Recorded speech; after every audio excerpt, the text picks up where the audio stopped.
Frances had left the restaurant, feeling almost bereft. It was as if the real Amy had sent a very poor substitute in her place. This ersatz sister had no zest, no fun in her smile. Where had all her energy gone? All she could put it down to was Amy having met someone who had had a major effect on her. Amy had intimated as much, but said it was early days and she wasn't quite sure where this relationship was going. She had refused to say more, even though Frances had begged her to describe what this person was like. The waiter interrupted her thoughts. Might she like to order now? She knew then that Amy was not going to turn up. For the first time since they had started meeting in secret, Frances was going to eat alone. An hour later, she left the restaurant, sad and ill at ease. Amy's phone was switched off, and Frances suddenly realized that she had no other way of contacting her. She didn't even know where her sister was living or who with. Frances walked slowly home. Chalk and cheese they might be, but they had always had an unspoken bond, a connection. And in her heart, Frances felt that somehow the gossamer thread that joined the two of them had been severed. Chapter 1. Liz Haynes stared miserably at her computer screen. After scrolling through the whole folder of pictures marked up Case Number 14, Boyd Investigation, she shook her head. What the hell was she doing? The intimate photographs she had taken made her out to be some kind of voyeur. This was it. No more infidelity jobs. She felt a gentle squeeze on her shoulder. I know exactly what you're thinking. Hearing that familiar deep voice, she smiled.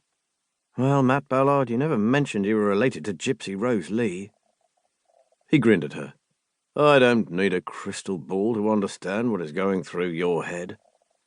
Our revered client, Mrs. Thelma Boyd, is a sour-faced bitch, and her husband, the faithless Mr. William Boyd, is a likeable, friendly sort of man. You feel pretty grubby taking pictures of him in the works car park with his personal assistant. And I can recognize love when I see it. She closed the file and turned to face Matt. If only he'd had the courage to tell his wife. Gone down the painful but ultimately safest and fairest route and divorced her. He'd have saved us all this horrible, sordid mess. She sighed. Oh, Matt. I love our PI business, really I do, but... He held up his hands. But no more spying on cheating spouses?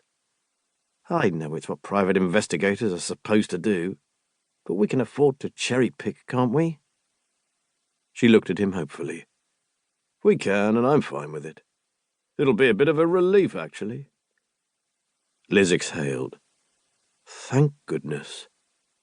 The last two infidelity cases had really got to her. Matt, on the other hand, was more detached, and since they were usually quite simple and lucrative jobs, she had wondered how he would take it. You're an angel. Thank you. Before he could reply, she noticed a new email in her inbox. Hey, it's from Christie. I wonder what exotic location she's in now. Matt laughed. That cousin of yours must have the cushiest job in the world. It's certainly original and perfect for her, although last time we spoke she said it wouldn't be going on too much longer. Auden believes this will be his last book. His health is failing, apparently. Poor Christie. What would she do now, Liz wondered. For the past 10 years, her cousin had been a researcher for a best-selling author called Auden Mears. He wrote mysteries, all of which had intense characters and intricate, convoluted plots. Tremendously popular, each new book of his was eagerly awaited by readers all around the world. They were always set in different locations, which was where Christie came in. Auden could no longer travel.